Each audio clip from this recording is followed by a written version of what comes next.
মিরপুর শহীদ বুদ্ধিজীবী কবরস্থানে চিরনিদ্রায় শায়িত হলেন অন্তর্বর্তী সরকারের ভূমি, বিমান ও পর্যটন উপদেষ্টা এএফ হাসান আরিফ।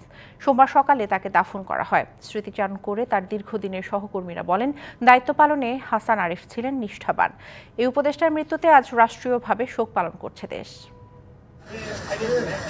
সোমবার সকালে ভূমি, বিমান ও পর্যটন উপদেষ্টা এএফ হাসান আরিফের মরদেহ নেওয়া হয় মিরপুরের শহীদ বুদ্ধিজীবী কবরস্থানে। তাকে শেষ বিদায় জানাতে উপস্থিত হন সরকারের উপদেষ্টা, কর্মকর্তা ও কর্মচারীরা, ছিলেন পরিবারের সদস্যরাও।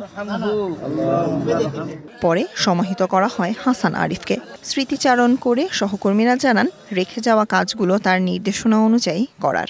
ওনার মতো এরকম প্রাজ্ঞ অভিজ্ঞ একজন আইনের ক্ষেত্রে যিনি একজন কিংবদন্তি তুল্য মানুষ, এরকম একজন উপদেষ্টাকে হারিয়ে আমরা তার অভাব অনেকদিন মনে রাখতে হবে। স্যারের অবদান এই দেশে শুধু আমাদের মন্ত্রণালয় বলে নয়, 2 পর্যায়ে স্যার অনেকগুলি মন্ত্রণালয়ের দায়িত্বে ছিলেন। পুরো বাংলাদেশের একটা অপূরণীয় ক্ষতি একটা হয়ে গেল। এ সময় বাবার জন্য দেশবাসীর কাছে দোয়া চান ছেলে মুয়াজ আরিফ। আজকে উনি নেই আমাদের মাঝে, তবে আমি দৃঢ়ভাবে বিশ্বাস করি ওনার কারণে মানুষ যত উপকৃত হয়েছে এবং যত রিপোর্টেড কেস রয়েছে তার দ্বারা আমাদের সমাজ এবং আইন ব্যবস্থা সমৃদ্ধ হবে এবং উপকৃত হবে। এবং আপনাদের সবার কাছে বিনীত অনুরোধ করবো, আপনারা ওনাদের সবাইকে দোয়া করতে বলবেন।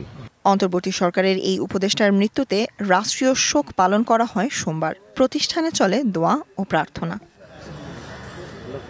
গত 20 ডিসেম্বর হৃদরোগে আক্রান্ত হয়ে 83 বছর বয়সে রাজধানীর একটি হাসপাতালে মারা যান উপদেষ্টা ও সাবেক attorney general AF Hasan Arif. Sultana Swarna, DBC news, Dhaka.